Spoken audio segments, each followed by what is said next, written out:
하나님은 영이시니 예배하는 자가 영과 진리로 예배할지니라.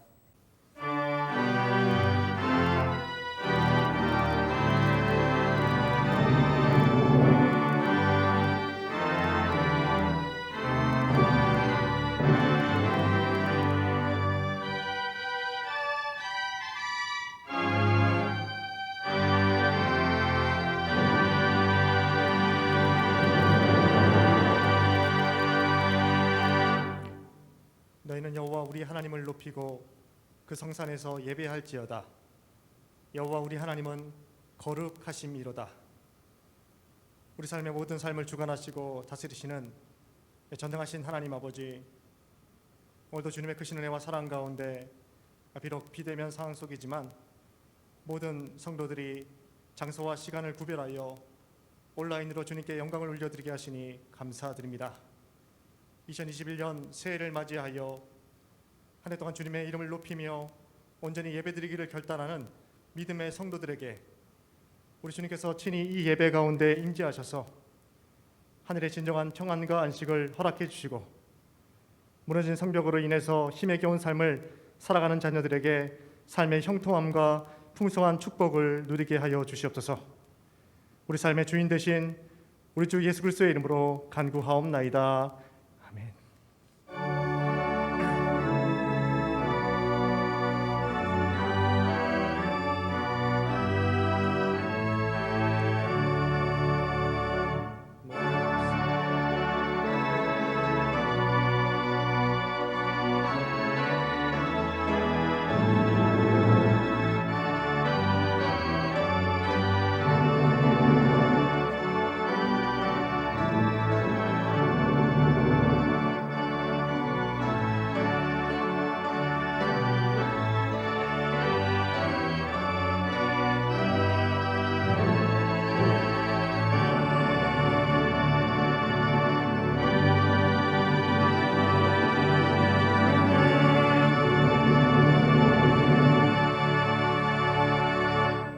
나는 전능하신 아버지 하나님 천지의 창조주를 믿습니다. 나는 그의 유일하신 아들 우리 주 예수 그리스도를 믿습니다. 그는 성령으로 잉태되어 동정녀 마리아에게서 나시고 본디오 빌라도에게 고난을 받아 십자가에 못 박혀 죽으시고 장사된 지 사흘 만에 죽은 자 가운데서 다시 살아나셨으며 하늘에 오르시어 전능하신 아버지 하나님 우편에 앉아 계시다가 거기로부터 살아있는 자와 죽은 자를 심판하러 오십니다. 나는 성령을 믿으며 거룩한 공교회와 성도의 교제와 죄를 용서받는 것과 몸의 부활과 영생을 믿습니다. 아멘. 성시교독은 교독문 31번 시편 68편입니다. 교독문 31번을 다 함께 교독하시겠습니다. 하나님이 일어나시니 원수들은 흩어지며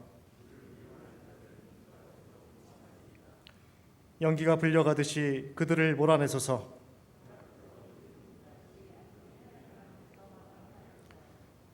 의인은 기뻐하여 하나님 앞에서 뛰놀며 기뻐하고 즐거워할지어다.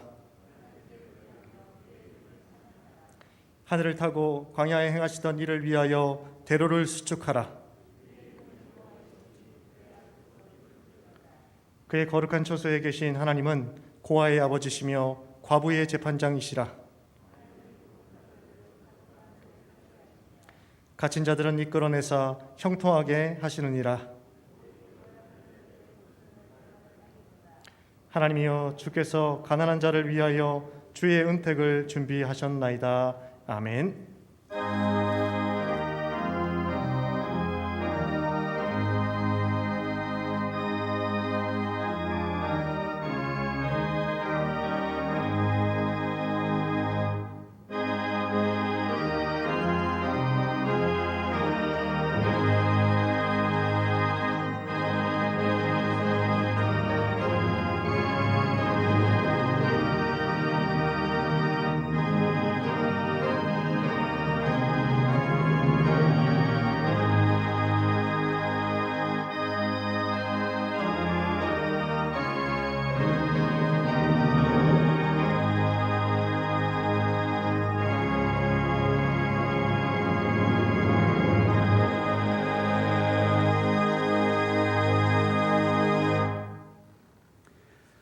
거룩하시고 사랑이신 하나님 아버지, 존귀 영광과 찬양을 드립니다.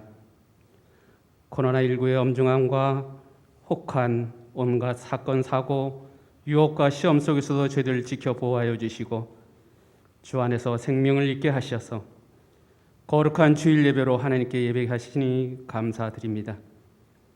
예배하는 이 시간 어느 곳에 있든지 온전히 구별된 오직 하나님께만 예배하는 은혜에 충만한 시간 되도록 인도하여 주시옵소서.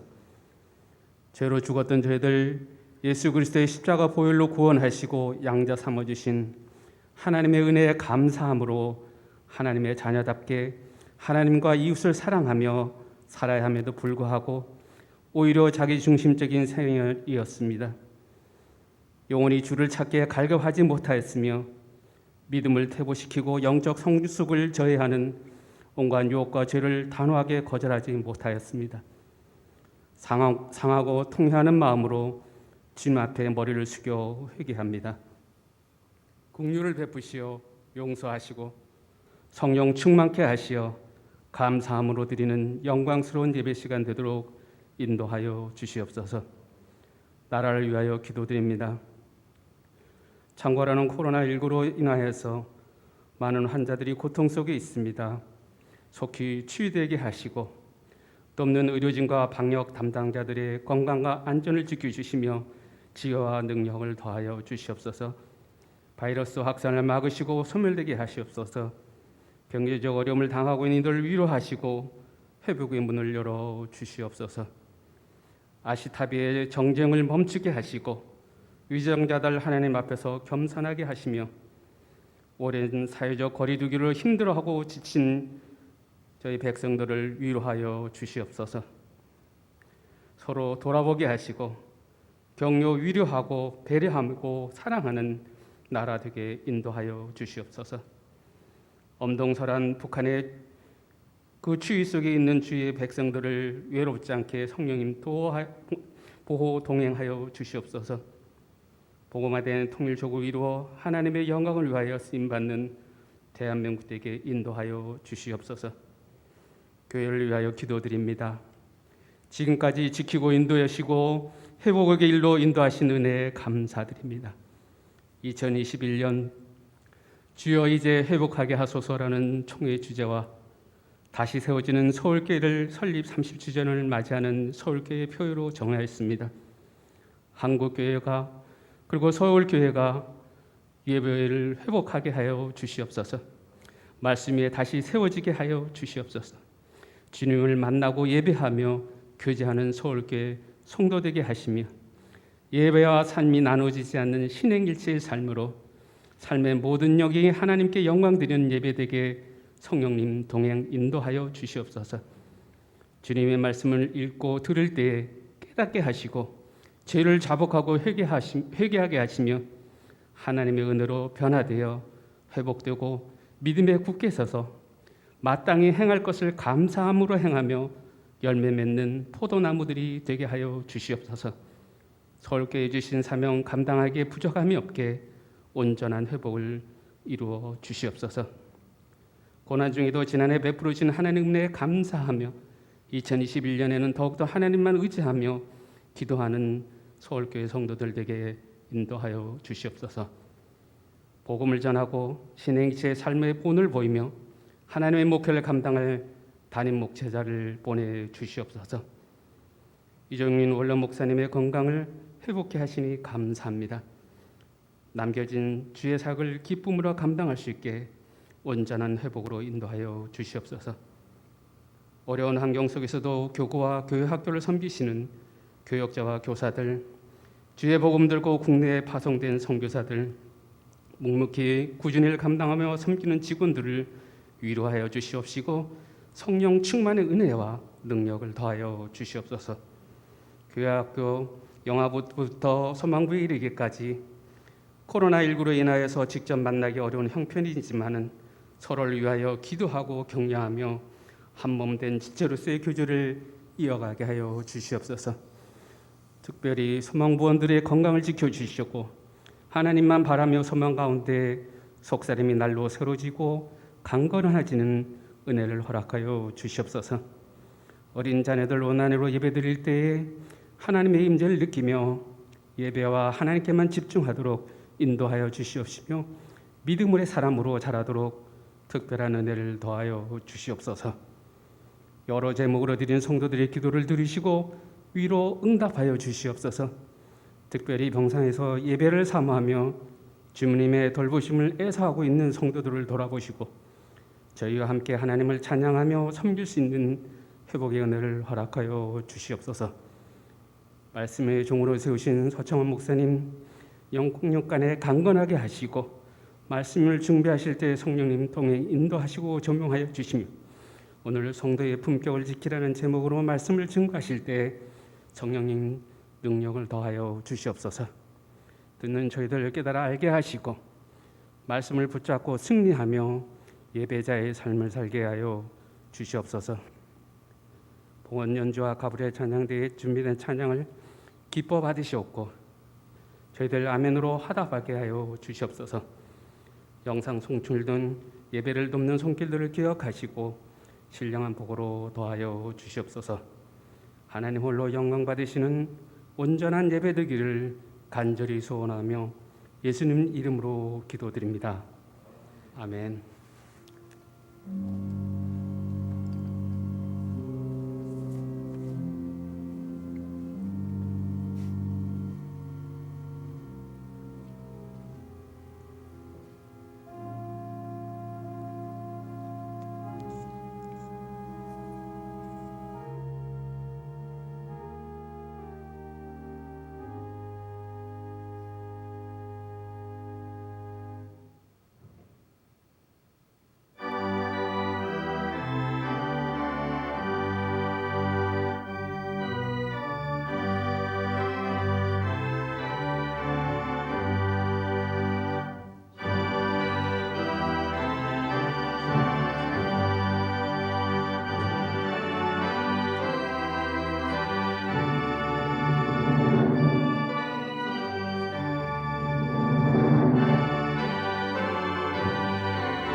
이 시간 우리에게 주시는 하나님의 말씀은 고린도전서 6장 1절에서부터 8절까지의 말씀입니다.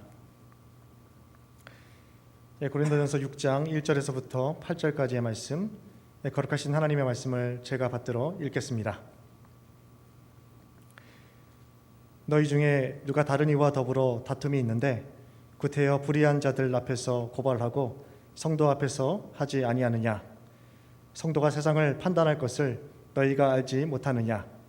세상도 너희에게 판단을 받겠거든 지극히 작은 일 판단하기를 감당하지 못하겠느냐?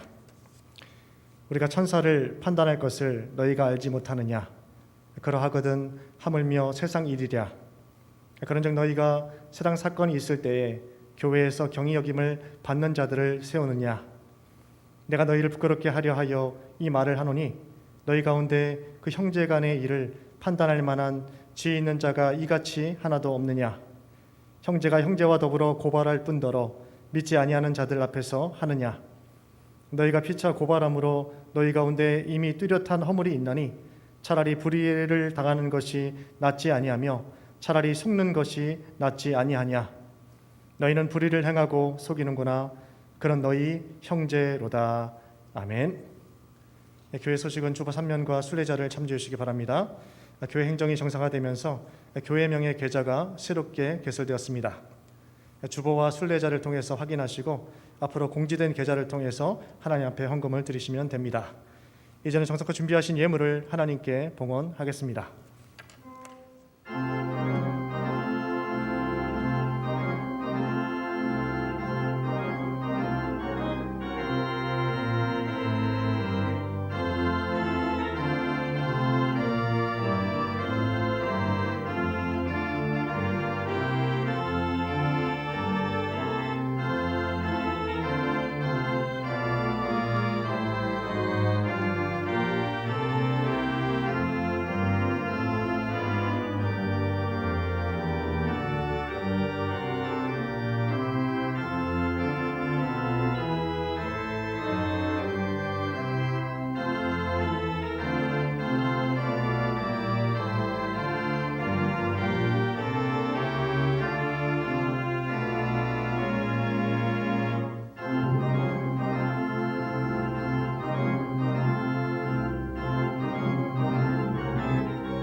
만복의 근원이 되시는 전능하신 하나님 아버지, 오늘 이렇게 우리에게 거룩한 주일을 맞이하게 하시고 코로나의 어려운 여건 속에서도 각자의 처소에서 주님 앞에 영과 진리로 예배드리게 하시니 감사드립니다. 이 시간 믿음의 성도들이 주님이 베풀어 주신 은혜에 감사하며 또 새로운 한 해를 주님께 온전히 의탁하며 감사의 마음과 더불어 정성껏 준비한 예물을 드립니다. 이 예물이 쓰이는 곳마다 우리 하나님의 영광이 드러나게 하시고 하나님께서 기뻐하시는 귀한 사역에 온전히 사용될 수 있도록 인도하여 주시옵소서.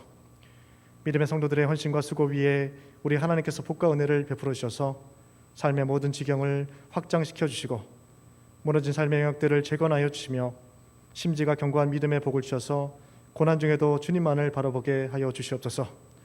특별히 전 세계적인 코로나 사태의 위기 상황 속에서도 극복할 수 있는 힘을 주셔서 이 포스트 코로나 시대를 준비하며 그 시대를 선도할 수 있는 능력을 공급하여 주시옵소서. 우리를 구원하신 예수 그리스도의 이름으로 기도드립니다. 아멘.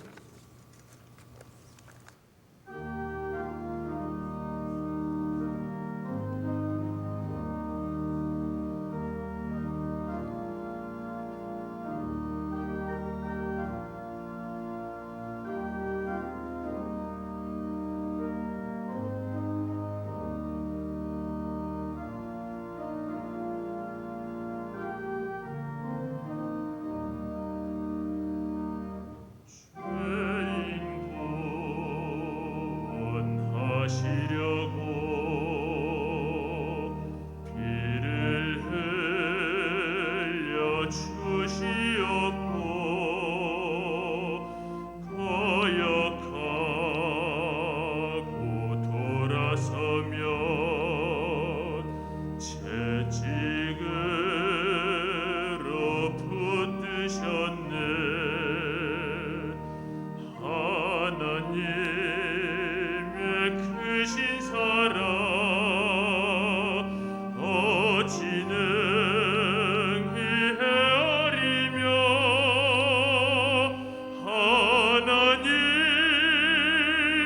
깊은 사랑 어찌 능히 감당할까. 크신 은혜 우리에게 항상 내려 주시옵고 환난 시험 당할 때도 감당하게 하시오니 하나님의 크신 사랑 어찌 능히 헤아리며 하나님의 깊은 은혜 어찌 능히 보답할까.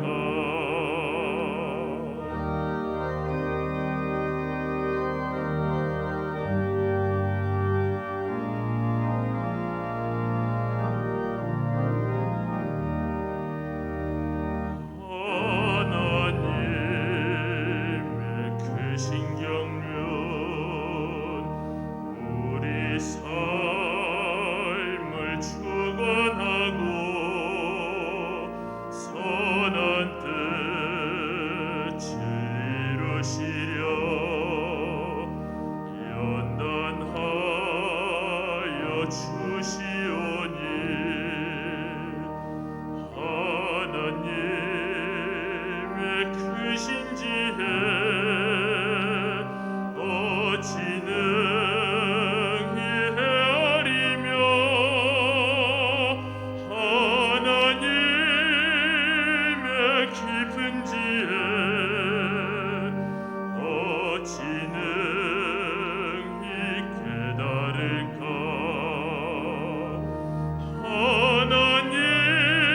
하나님의 깊은 지혜 어찌 능히 깨달을까.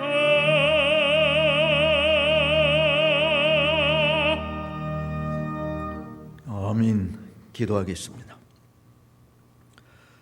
전능하신 하나님 아버지, 2021년도 첫 달 둘째 주일을 우리에게 허락하셔서 오늘도 모든 일손들을 멈추고 주의 날을 기억하고 주 앞에 나와 경배와 찬양으로 영광을 돌리는 복된 자리에 있도록 우리들을 불러주심을 진심으로 감사하옵나이다. 우리의 경배를 흠양하시되 하나님이 기뻐 받으시는 거룩한 산 제물로 우리 자신을 주께 드리게 하옵시며 주께서 주를 사랑하고 사모하는 심령들을 만족해 하시는 하나님에 속해 있는 모든 신령한 복으로 풍성히 덧입힘을 받는 은혜로운 이 시간 되게 하여 주옵소서. 심히 연약한 종 여전히 단에서 싸우니 종의 입술을 주장하여 주옵시고 오늘도 들을 수 있는 귀와 볼 수 있는 눈과 깨닫는 마음을 허락하여 주시사 주님께만 영광이 되게 하여 주옵소서. 악한 마귀 틈타지 아니하도록 주님이 홀로 주장하여 주시옵시며 온라인을 통해서 각자 있는 처소에서 이 예배에 함께 동참하는 모든 무심령들이 이르기까지 주의 손으로 안보하여 주옵시며 하늘의 영광을 바라보옵는 큰 복을 누리는 이 시간 되게 하여 주옵소서. 존귀하신 예수님의 이름으로 간절히 기도하옵나이다. 아멘. 전문 직종에 근무하는 사람들만이 아니라 아마 대다수의 사람들이 다 동일하게 듣기 힘들어하는 것이 있는데 그것은 자신의 정체성과 정반대되는 소리를 듣는 것일 겁니다. 네가 선생이냐, 네가 검사냐, 네가 목사냐, 이런 소리를 듣는 것 자체가 당사자로서는 매우 수치스럽고 낯뜨거운 부끄러운 일이지 않을 수 없는 것이죠. 물론 사람은 다 누구나 크고 작은 실수의 잘못에 빠집니다. 그렇다고 해서 그것이 그 사람의 인생을 망치는 결과를 낳는 것들은 아니죠. 물론 그런 경우도 있겠지만요. 그 아픔들을 딛고 재기하는 훌륭한 사람들도 존재하는 것입니다. 그래서 전화위복이라는 말이 생겨난 것이 아니겠습니까? 상황을 완전히 반전시켜서 주변 사람들에게 감동을 주는 일들은 실수로 망가지는 사람들, 그래서 정말 재기하지 못하는 이런 사람들보다 훨씬 더 많다라고 생각이 듭니다. 사람들은 실수나 잘못을 하지 않는 것, 그건 중요하게 생각하지만, 그러나 그보다 더 중요한 것은 그런 실수나 잘못을 범한 것을 대하는 당사자의 태도가 더 중요하다라고 생각을 합니다. 잘못을 해놓고도 전혀 반성도 사과도 하지 못하는 자들은 성경에서 보면 그런 자들을 대체로 마귀 자식들이라 이야기할 수 있어요. 자신들의 실수와 잘못이 드러났을 때 부끄럽게 생각하고 사과를 하는 대신에 도리어 자기 변명과 거짓말로 자신의 잘못들을 덮고자 하는 오만함을 드러내는 사람들은 어떤 의미에서 보면 양심에 화인 맞은 사람들에게서 찾아지는 현상들이지 않을까 하는 생각을 해봅니다.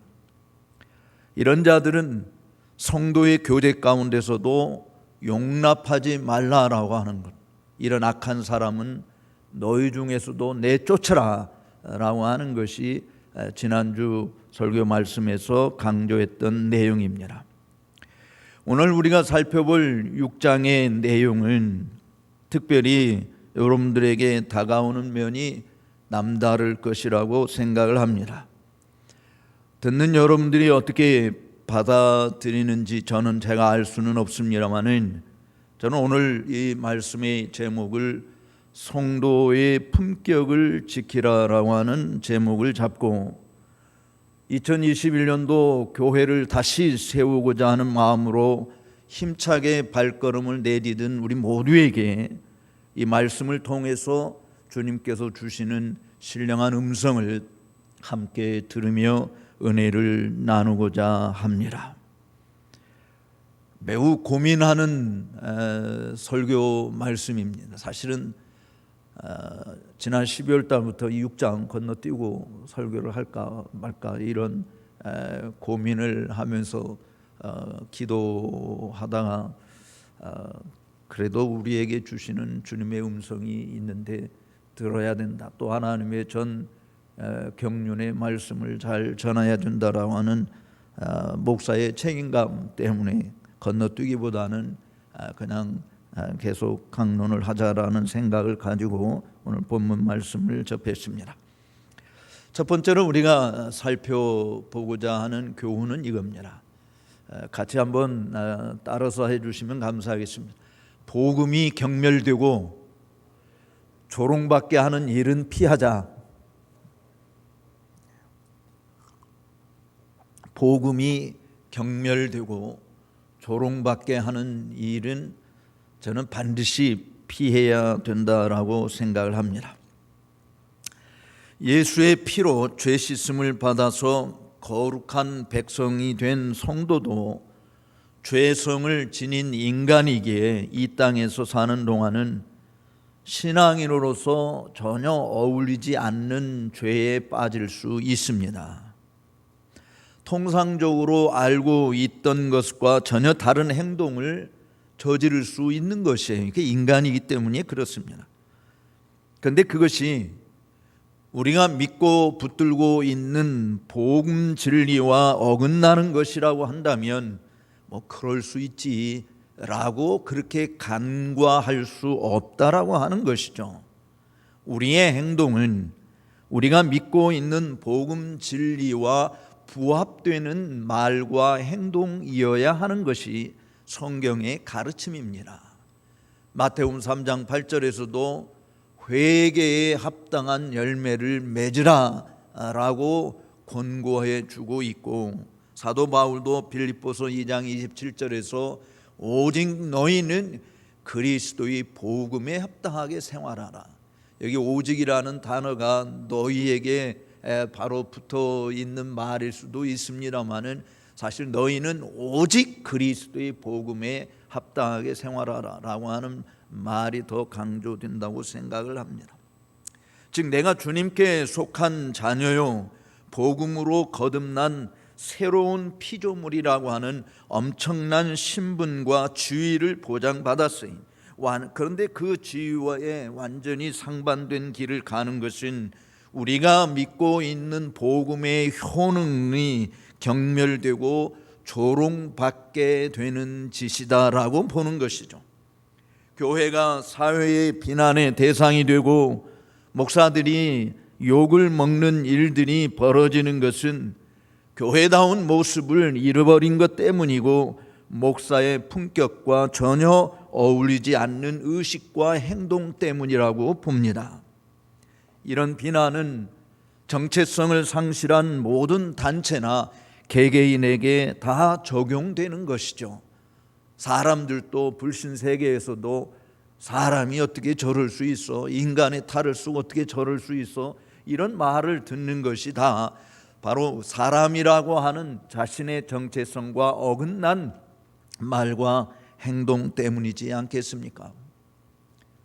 최근에 사회에 큰 충격을 주고 분노를 일으킨 사건이 있는데 제가 직접 확인한 것은 아닙니다만은 그러나 상당히 믿을 만한 소식통에 의하면 정의나 미안해라고 하는 캠페인을 낳게 된 양부모가 교인이라는 사실입니다. 세상 사람들도 그렇게 하지 않기에 다들 분노하는데 어떻게 사랑의 하나님을 믿는다고 하는 사람들이 우리를 양자로 삼아 하늘나라 권속으로 삼아주신 자비로우신 그 하나님을 믿는다라고 하는 사람이 어떻게 그런 어린 나이를 무참하게 죽이는 행동을 할 수 있는지 정말 그 사건 자체도 충격이었지만 당사자가 교인이라고 하는 말에 더 눈물이 났습니다. 성도들을 바르게 목양해야 될 목사의 한 사람으로서 어찌 이들에게 돌을 던질 수 있는 자격이 있는지 스스로를 돌아보게 됩니다. 그러면서 오늘 고린도 교회에서 일어난 사건 사고들을 통하여 주님이 주시는 교훈이 뭘까 곰곰이 묵상해 보며 오늘 말씀을 준비한 것입니다. 본문의 내용은 우리들이 익히 잘 알고 있듯이 성도들끼리 일어난 송사 사건이었습니다. 그런데 그 문제가 구체적으로 어떠한 것이었는지는 기록하고 있지 않아서 알 수 없지만 대충 추측은 가능합니다. 사도의 기록을 보면 교회 안에서 충분히 해결할 수 있는 일이었다라고 보는 것이죠. 물론 법정까지 가지고 간 것을 보면 심각한 것이 아니었겠느냐라고 하는 생각도 할 수 있지만 저는 이 사건을 이렇게 규정해 봅니다. 우리 주변에서 쉽게 볼 수 있는 것인데요. 애들 싸움이 어른 싸움으로 번졌다라고 하는 것이죠. 충분히 해결할 수 있는 문제를 그냥 부스럼을 더 내서 크게 만들어 버린 것이다라는 생각을 해봅니다. 교회 안에서 스스로 해결할 수 있음에도 교회 밖으로 끌고 가서 불의한 자들 앞에서 판단을 받고자 한 것입니다. 그 자체를 꾸짖는 사도 바울은 그 이유를 세상을 판단하는 성도의 권세 또는 특권으로 설명하고 있는 것이죠. 그래서 2절에서 이렇게 이야기하고 있습니다. 같이 한번 읽어보겠습니다. 성도가 세상을 판단할 것을 너희가 알지 못하느냐? 세상도 너희에게 판단을 받겠거든. 지극히 작은 일 판단하기를 감당하지 못하겠느냐. 즉 고린도 교회 안에서 벌어진 일이 지극히 작은 일이라고 이야기했어요. 세상을 판단하는 권세를 가진 그런 성도가 그 지극히 작은 일 하나 너희들 스스로 해결 못해서 이것을 세상 법정으로 불신자들 앞에서 판단을 받고자 하느냐라고 하는 것이죠. 특별히 3절에서는 천사까지도 판단하는 권세를 성도들이 가지고 있다라고 이야기하는데 하물며 이런 세상의 일이겠느냐라고 반문하고 있습니다.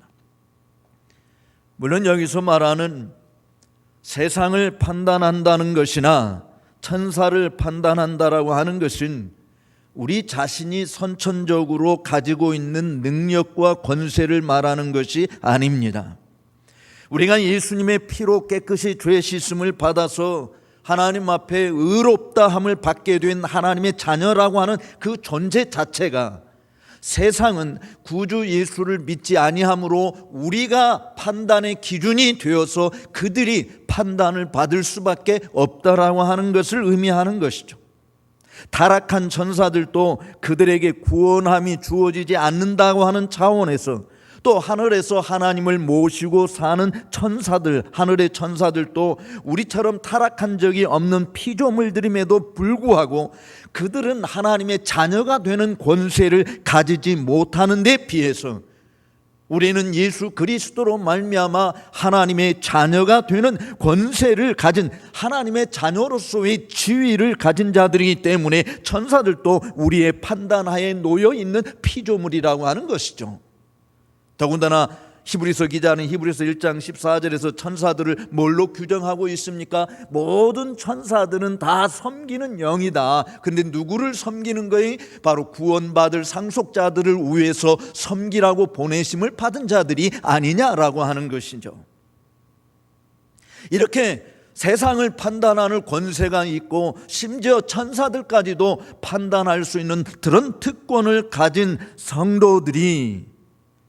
성도들 간에 발생한 문제들이 어떠한 것이든 우리의 문제를 불의한 사람들 앞에 송사하며 그들의 판결에 따른다라고 하는 것은 너희 행위가 결코 옳지 못하다라고 하는 것을 지적해 주고 있는 것입니다.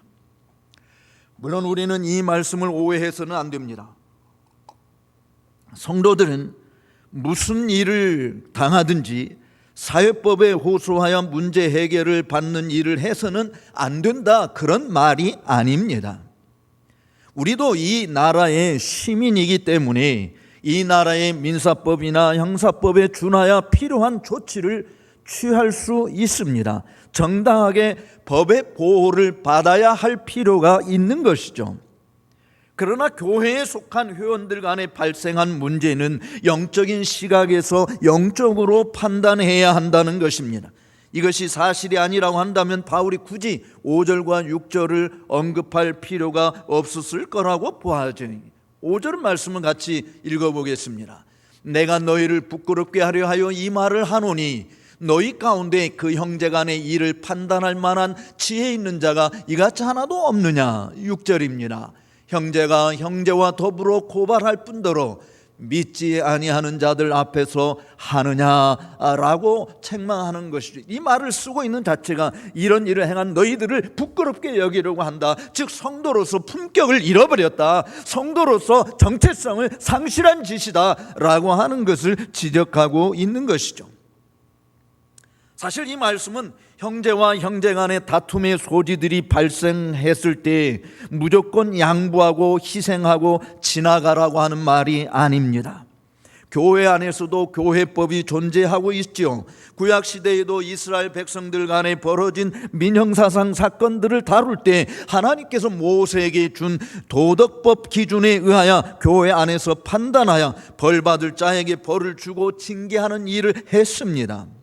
교회도 반드시 교인들 사이에서 일어나는 문제들을 성경에 비추어서 바르게 판단해야 할 일들이 존재하는 것이에요. 그런데 공의로워야 할 교회 재판조차도 종종 불의한 일들이 벌어져서 정말 교인이라고 말하기조차도 부끄럽게 여겨질 일들을 지난 역사 속에서 수없이 많이 찾아질 수 있는 것입니다. 중세 시대의 마녀 사냥을 비롯하여서 교권의 부패와 타락 현상들이 역사 속에서 증거해 주고 있는 것들입니다. 그러한 유사한 일들이 우리의 현실 속에서도 벌어지기 때문에 사회법에 호소해서 도움을 받고자 하는 일들이 비일비재하게 벌어지고 있는 부끄러운 것입니다. 그러나 사람들이 이렇게 생각할 수 있어요. 아유, 목사님 오죽하면 그렇게 했겠느냐라고 이야기하면서 불의한 세상 사람들 앞에서 판단을 받겠다라고 하는 것이 정당하냐? 저는 어떤 모습으로든지 정당화시킬 수 없다라고 보아져요. 그 이유는 두 가지입니다. 하나는 주님의 교회를 세상에 종속되게 하는 결과를 낳고 있기 때문에 그렇습니다. 단순히 교회 자체의 자정 능력 문제가 아니라 하나님께서 동등하게 만드신 두 개의 통치 기관으로서 국가와 교회는 상호 종속적인 관계로 있게 하는 것인데, 그것이 아니라 한편으로 교회를 국가에 귀속시키는 결과를 가져오게 되기 때문에 그렇습니다. 교회들이 너무나도 많이 그렇게 해왔기 때문에 이번 코로나 사태를 맞아서도 정부는 당연한 것인 양 행정명령을 통해서 교회에서 가장 소중한 예배마저도 정부의 명령에 따라야 하는 이런 자리까지 나오고 말았다라고 생각을 합니다.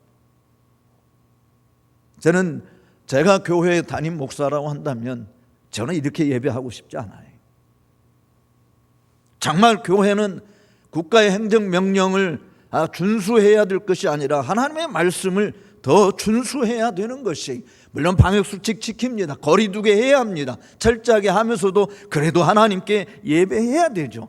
이렇게 덜 큰 예배당에 달령 20명 앉아서 예배하는 것 자체가 저는 정말 하나님 앞에 부끄럽다는 생각을 하는 것이, 교회의 영적인 일들은 영적인 사람들의 손에서 성경의 가르침에 맞게 해결할 수 있어야 하는 겁니다.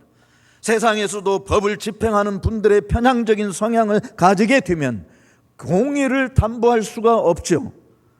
특별 진영에 유리한 판단을 하게 되면 줄서기 하게 되고 법치의 원리 자체를 완전히 붕괴시키는 결과를 낳게 되는 것입니다. 정치적인 편향성만이 아니라 오직 헌법적 가치를 수호하고 법에 따라 판단하는 것이 이 땅에 적어도 공의 혹은 정의 구현에 이바지하는 것처럼, 하나님, 공의하신 하나님을 믿는, 가장 의로우신 하나님을 믿는 교회에서 이 하나님의 말씀의 지배를 받아야 될 교회가 이 말씀의 원리를 저버리고 뇌물을 받는다든지 특정한 사람들의 유익을 대변하는 자들이 되어진다고 한다면 하나님의 그 심판 자체를 피할 수 없게 되는 것입니다.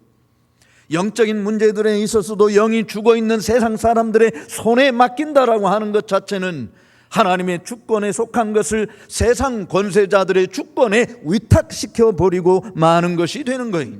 그런 의미에서 우리는 성도들 간에 일어난 영적인 것들에 대한 소송 문제는 반드시 교회법에 정통하고 성경에 충실한 당회나 재판국원들이 해결해야 하는 것이 되는 것입니다. 그들이 믿지 못하는 일들을 저질렀을 때 바울이 본문에서 이야기하는 것처럼 차라리 손해를 보거나 속임을 당하는 것이 더 낫지 않느냐라고 권면하고 있는 것입니다. 왜 우리는 세상 법정에 가지고 가지 말아야 되는가? 그 두 번째 이유는 이것입니다. 바로 세상 사람들로부터 복음이 경멸되고 조롱받게 만드는 것이 되기 때문입니다. 저는 목사로서 개인의 이름이 더럽혀지고 제 자신의 명예가 꺾이는 것에 대한 두려움보다 주님의 영광이 가려지고 복음의 진보를 가로막는 일이 될까가 더 두렵습니다. 그럼에도 불구하고 참 부끄럽다라고 하는 생각이 들 때가 한두 번이 아닙니다. 우리가 가진 복음이 어떠한 것입니까? 하나님께서 하나밖에 없는 독생자 예수 그리스도를 십자가상에서 죽이시기까지 하시면서 주신 구원의 소식이지 않습니까? 한 번도 잘못을 저지른 적도 없고 아버지의 명을 거역해 본 적이 없으시고 죄가 전혀 없는 하나님의 아들 예수 그리스도께서 허물과 죄로 죽은 우리들이 받아야 될 모든 진노를 온몸으로 대신 받으시고 우리에게 영생을 주신, 우리가 죽어야 될 처참한 죽음을 대신 죽으심으로 우리가 영원히 사는 이 구원의 가장 귀하고 복된 소식이 복음인 것입니다. 근데 이 복음을 경멸당하게 만드는 것만큼 큰 죄가 어디 있겠습니까? 하나님께서 그 아들을 통하여 우리를 하나님 나라 권세자들로 하나님의 왕실 백성으로 만들어주신 그 복음을 무의미한 것으로 저버리게 한다라고 하는 것 자체는 다른 어떤 것으로도 씻을 수 없는 큰 죄라고 보아지는 것이, 그렇기 때문에 그런 자들을 교회에서 내쫓으라라고 바울은 권면한 것입니다. 성도의 품격은, 목사의 품격은 복음에 무시되고 그 복음을 주신 주님이 경멸당하는 일을 결코 하지 않는 데서 찾아지는 것입니다. 내가 받은 복음의 가치를 훼손시키지 않는 것이 성도의 품격을 지키는 것이고 목사의 권위와 품격을 유지하는 것입니다. 내가 조롱받는 것은 괜찮은데 주님의 복음이 무시되고 그 복음을 주신 주님이 경멸당하는 것은 정말 견디기 어려운 일인 것입니다. 우리의 말과 행동으로 복음의 가치를 지켜내야 할 것입니다. 그것이 올해 우리 교회가 다시 세워지기를 원하는 그 절박한 심정을 가지고 출발한 정말 여러분들에게 하나님이 주시는 특별한 은혜가 이루어질 줄로 믿습니다. 이 복음을 주신 하나님께서 우리들의 하나님이라 일컬음 받기를 결코 부끄러워하지 않고 되레 우리를 인하여 하나님이 우리를 자랑스럽게 여겨줄 수 있는, 그래서 모든 세상 사람들에게 보라, 여기에 하나님의 교회가 있다라고 두려움의 대상으로 우뚝 세움을 받는 그런 우리 서울교회가 되시기를 주의 이름으로 축복합니다. 두 번째는 한번 따라서 합시다. 인내심을 가지고 손해를 감수하자.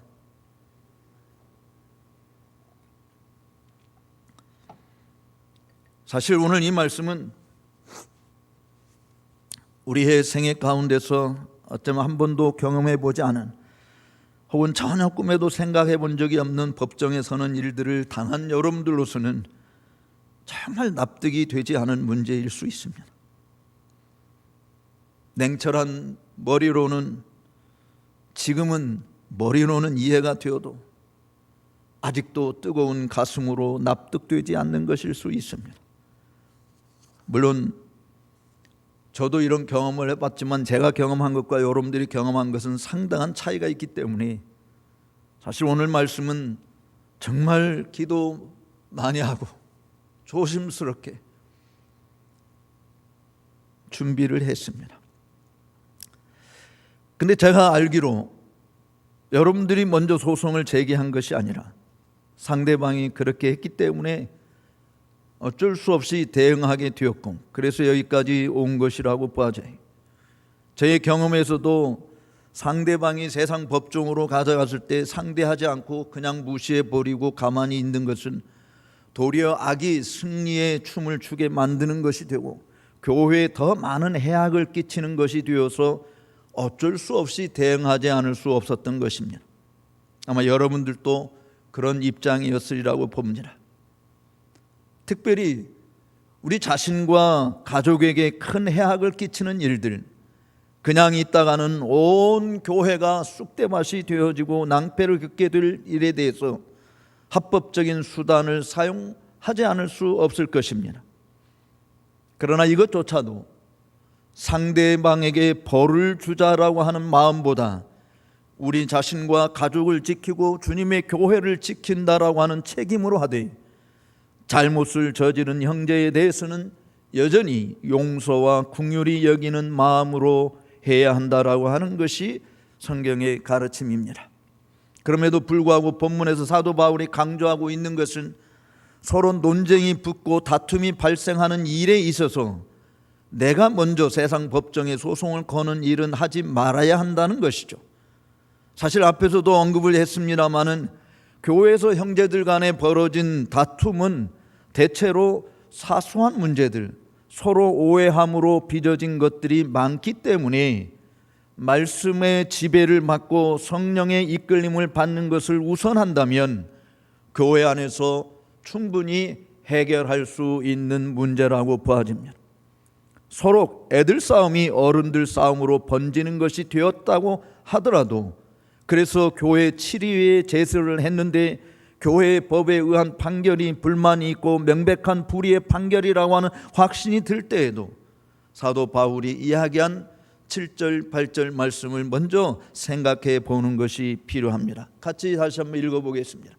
너희가 피차 고발함으로 너희 가운데 이미 뚜렷한 허물이 있나니 차라리 불의를 당하는 것이 낫지 아니하며 차라리 속는 것이 낫지 아니하냐. 너희는 불의를 행하고 속이는구나. 그는 너희 형제니라. 아멘. 즉 피차 고소 고발하는 이 일 자체가 허물이다. 허물을 행하는 것이다. 너희가 불의를 저지르고 있는 것이다 라고 말하고 있는 것이죠. 그래서 바울이 이 말씀에서 우리에게 강조해 주고 있는 것은 한마디로 인내심을 가지라고 하는 것과 손해보는 것을 감수하라라고 하는 것이, 인내심을 가지라고 하는 말의 의미가 있습니다. 이것은 상대방에 대한 지속적인 설득을 의미하는 것입니다. 그냥 가만히 있으라는 말이 아니라 상대방에 대해서 말을 듣지 아니하고 계속 반항하고 거역하는 자들에 대해서 지속적인 설득을 하라고 하는 것을 의미하는 거예요. 기도하며 정당한 논리로 하나님의 말씀으로 설득하는 작업을 이야기하는 것입니다. 그 이유가 왜 그렇게 해야 되는가? 이유가 뭔가? 그거는 우리와 같은 형제이기 때문에 그렇습니다. 우리 스스로도 다 경험하듯이 사실은 내가 잘못을 했을 때 누가 나한테 잘못했다고 지적할 때 그게 금방 수긍하기가 쉽지 않잖아요. 본능적으로 변명거리를 찾고 본능적으로 자기 방어하려고 하는 것이지 않습니까? 그래서 증거인멸조차도 가감하게 하는 것이죠. 뭐 세상 법정에서도 나는 이 증거인멸죄가 뭔지 작년에 어쨌든 뭐 조국 사태 사건이나 뭐 여러 사건들을 보면서 정말 법에 대한 것을 많이 그냥 공식적으로 들었는데, 그래서 증거인멸죄라는 게 이런 거구나 하는 것을 알게 되었어요. 즉 타인의 형사 사건 또는 징계 사건에 관한 증거를 인멸, 은닉, 위조를 하는 것이나 또는 타인의 형사 사건 또는 징계 사건에 관한 증인을 은닉 또는 도피하게 하는 죄를 말한다고 합니다. 따라서 내가 내 잘못에 대해서 내가 부인하고 거짓말하는 것은 사람들에게 파렴치하다는 소리를 들을 수는 있지만 죄성을 지닌 인간의 본능적인 행위이기 때문에 그것 자체가 증거인멸죄로 해당되는 것이 아니다라고 하는 것이죠. 그러나 그리스도인들은 하나님의 진리의 말씀으로 권면하고 설득하게 되어질 때 여기는 정말 극도의 인내심이 요구되어지는 것이고, 우리가 경험하는 것은 하나님의 말씀이 살았고 운동력이 있기에 그 말씀이 상대방의 마음을 녹일 수 있다라고 하는 기대감을 가지고 기도하며 그 일을 하는 것이 상대방의 양심을 깨울 수 있게 되는 것입니다. 물론 어떤 때는 상대방의 완강한 태도에 복창 터질 때가 있습니다. 상대방의 뻔뻔함에 혀를 내두를 수 있습니다. 그래도 우리는 참아야 한다라고 하는 것이 왜요? 또 다른 이유가 하나 있는데, 그것은 바로 인간의 모든 상태, 마음을 불꽃 같은 눈으로 감찰하시고 적당한 때에 회개치 않은 자들을 향한 하나님의 공의의 심판이 있음을 믿기 때문에 그렇습니다.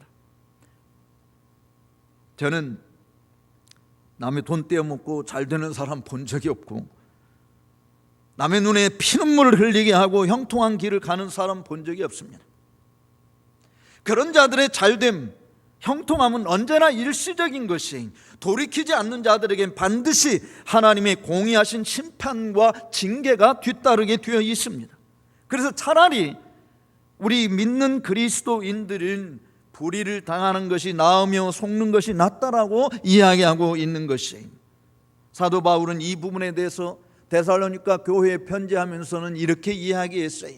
물론 앞에 부분에 있는 말씀을 보면 특별히 이 음욕을 품밖에 행하는 그야말로 나쁜 짓을 많이 하는 일들을 이야기하고 있습니다만, 6절에 있는 말씀을 같이 한번 읽어봅시다. 이 일에 분수를 넘어서 형제를 해하지 말라. 이는 우리가 너희에게 미리 말하고 증언한 것과 같이 이 모든 일에 주께서 신원하여 주심이라. 우리에게 이 형제를 해하지 말라, 이 말은 하나님이 우리를 심판자로 세운 것이 아니다. 심판자는 하나님 나다라고 이야기하는 거예요. 이 모든 일에 주님께서 때가 되면 반드시 문제를 드러내고 해결해 주시겠다, 심판하시겠다라고 하는 것입니다. 우리의 억울한 일을 당한 것들을 공의하신 우리 주님께서 때가 되면 반드시 다 풀어주시는 것이죠. 그럼에도 불구하고요, 합법적인 조치를 취할 수 있는 경우가 있어요.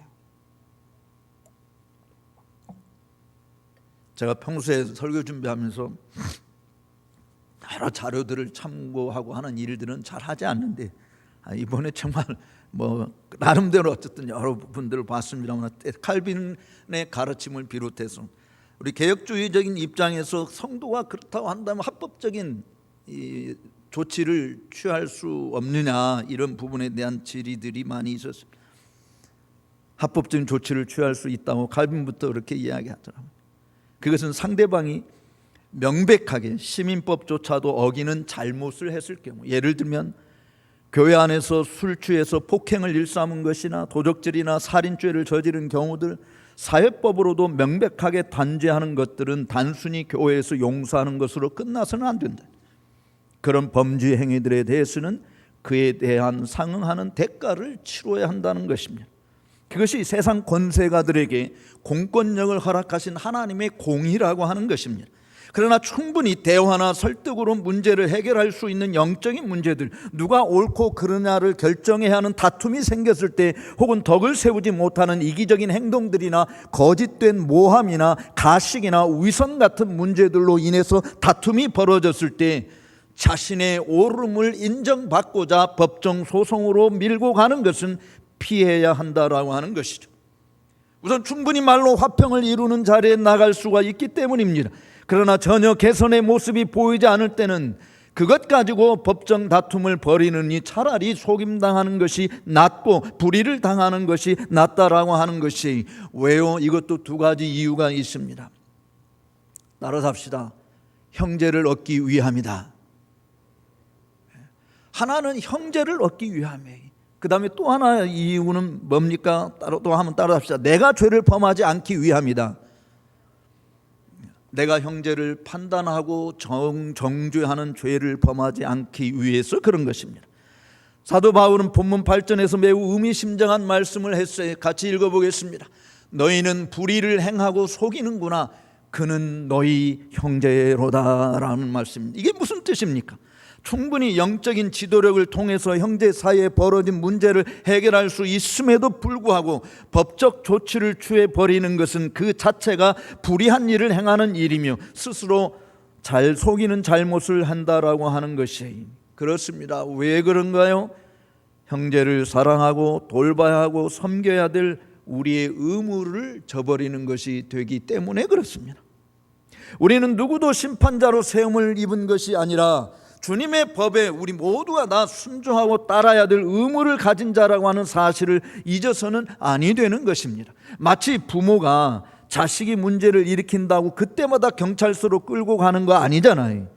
부모의 사랑으로 자식을 끊임없이 설득하고 권면하고 바르게 교육시키고자 인내심을 가지고 덤벼들듯이, 교회에서도 형제지간에 문제가 있는 이런 이 신체상의 큰 해를 입는다든지 정말 가정이 붕괴되어지고 교회가 붕괴되어지는 이런 큰 해를 입을 때, 우리 교회의 법은 공권력이라고 하는 것이 주어지지 않는, 구속력이 없기 때문에 합법적인 수단을 사용해서 제재를 가하는 것이 필요하지만 그 외의 일들은 그야말로 다툼을 벌이는 이런 일들에 대해서는 끊임없는 인내심과 다음으로 기도로 설득해야 되고 하나님의 말씀으로 권면해야 된다라고 하는 것이죠.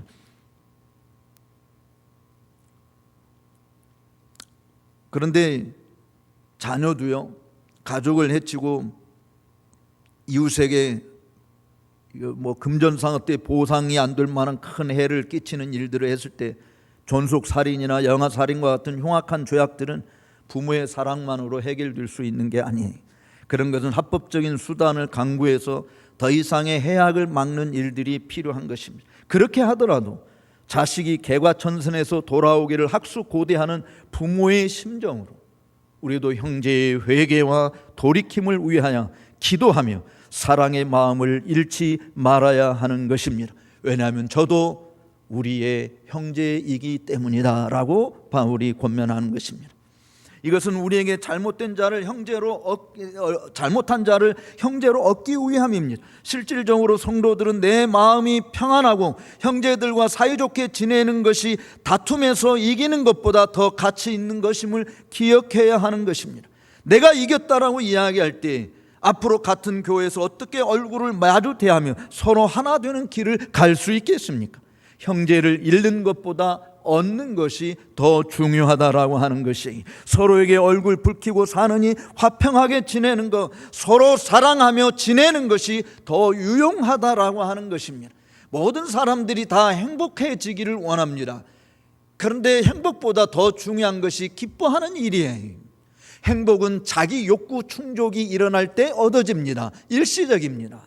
그런데 기쁨은 타인의 필요를 충족시켜 줄 때 얻어지는 것이, 이것은 오래 가는 것입니다. 하나님께서 기뻐하라라고 이야기하는 것은 바로 우리 자신들의 욕구 충족이 되어져서 기뻐하라고 하는 것이 아니라 하나님이 우리를 부르시고 세워주신 그 부름과 세움에 합당하게 형제들을 섬기는 일을 하게 되어질 때, 형제의 유익을 구하게 되어질 때 하나님이 주시는 영원한 기쁨을 누구도 잃지 않을 수 있다라고 하는 것을 의미하는 것이, 저는 여러분 개개인도 행복해지기를 바라지만 우리 모두에게 하나님이 주시는 기쁨으로 오늘 1년 내내 충만한 그런 복된 일들이 끊이지 않고 지속되게 되기를 주님의 이름으로 축복합니다. 말씀을 맺겠습니다. 속된 표현으로 스타일 구겼네 라는 말을 합니다. 체면이 손상되고 명예가 훼손되고 낯들고 다니기가 정말 부끄러운 일들을 경험했을 때 사용하는 것이죠. 내 소중한 명예나 물질적인 이득 문제와 관련이 있다고 하더라도 저는 성도로서의 품격을 상실케 하는 일들은 무엇이든지 피해야 한다고 봅니다. 나중에 또 우리가 고린도전서 보면서 살펴보기도 합니다만은 모든 일이 가하지만 모든 일이 다 덕을 세우는 것이 아니기 때문입니다. 형제와는 원수 맺는 일을 해서는 아니 되는 것이, 주님의 피가 선명하게 묻어있는 복음이 무시되고 조롱당하게 하는 일들은 결코 버리지 말아야 합니다. 피할 수만 있으면 피해야 되는 것입니다. 그리고 인내심을 가지고 때로 손해를 보는 일이 있다 할지라도 감수하면서 형제를 얻는 일에 최선을 다해야 할 것입니다. 저는 이것이 주님이 우리에게 주시는 상급이라고 봐지, 주님이 영광을 받으시는 것이 곧 우리의 영광이지 않겠습니까? 주님이 높임 받으시는 것, 그것이 우리가 높임을 받는 거 아니겠습니까? 올해는 실추된 교회의 영광, 훼손된 복음의 능력을 되찾아서 성도 개개인의 인격, 품격도 한층 높아질 뿐만 아니라 우리 교회의 위상도 세상이 무릎을 꿇는, 정말 세상이 우리 앞에 무릎을 꿇게 하는 위험이 부상하고 하나님의 말씀이 살아 역사하고 하나님의 영광이 가득한 그런 복된 한 해를 함께 만들어갈 수 있게 되기를 주의 이름으로 축복합니다. 기도하겠습니다. 살아계신 하나님 아버지, 우리들의 허물과 죄를 용서해 주시기를 원합니다. 말로 행동으로 그렇게 하지 않았다고도 생각으로도 얼마나 형제들을 정죄하고 욕하고 비난하는 일들을 저질렀는지 우리 하나님 아버지 주님의 마음을 품기를 원합니다.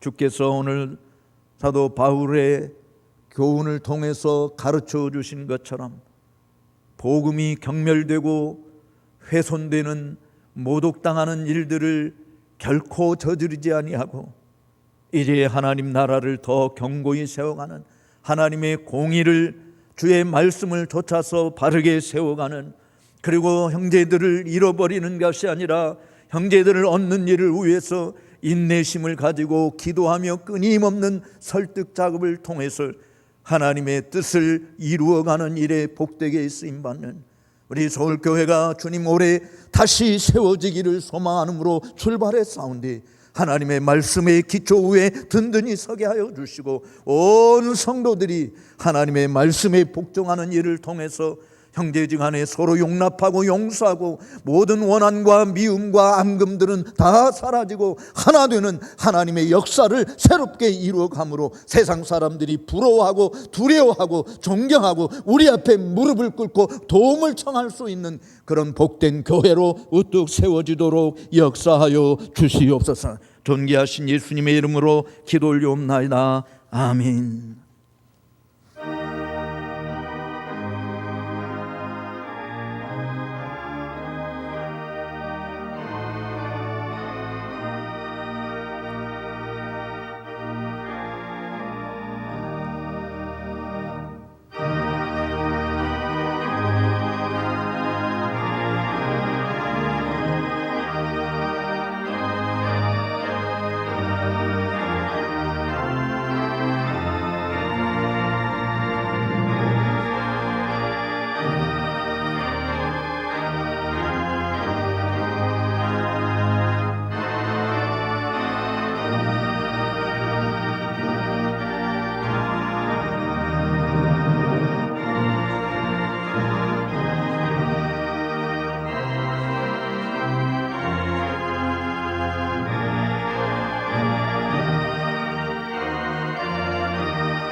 이제나 영원토록 동일하신 우리 주 예수 그리스도의 크신 은혜와 하나님 아버지의 만극하신 사랑하심과 성령님의 감화 감동 교통위로 역사 인도 섭리 충만케 하옵심이 복음의 가치를 훼손하지 아니하고 형제를 얻는 일들을 위하여 전폭적으로 우리 자신을 주께 드리며 주의 말씀에 순종하여 말씀 위에 든든히 서가는 좋은 교회로 새롭게 만들어가는 일에 복되게 쓰임받는 일꾼이 되기로 다짐하고 돌아가는 주의 모든 자녀들 머리머리 위에와 저들의 가정과 일터와 우리 교회와 이 나라 이 민족 위에 이제로부터 영원토록 함께 있을지어다. 아멘.